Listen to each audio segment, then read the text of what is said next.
Un extrait de Syndrome 47 de Marion Lubriac. Robert a tout plaqué pour moi. Femme, enfant, il a lâché la boulangerie pour traverser la rue et s'installer avec moi.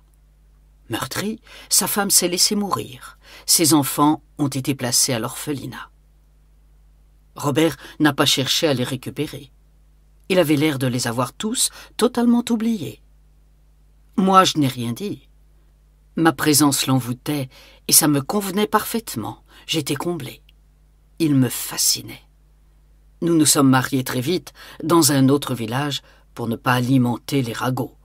Nous étions comme imbriqués, l'un dans l'autre, continuellement. Lui pour moi pour lui. Nous ne voulions pas d'enfants. Ça aurait entravé notre harmonie.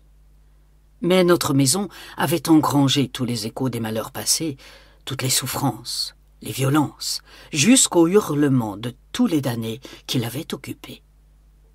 Passé quelques années de bonheur, les murs ont commencé à nous tourmenter. On entendait des murmures souterrains. De longues plaintes lugubres survenaient la nuit. Des craquements troublaient le silence et nous étions oppressés par d'horribles cauchemars. Robert rêvait de ses enfants, de sa femme.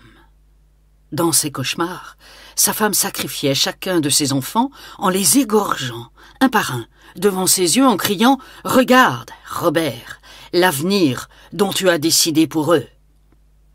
Il se réveillait en hurlant, rongé par le remords, ivre de chagrin. Petit à petit, il est venu à se détourner de moi, lui aussi, hanté par ses chimères.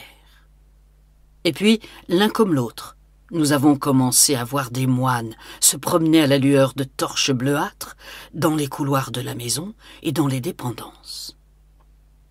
Nous entendions des suppliciés hurler du plus profond des caves.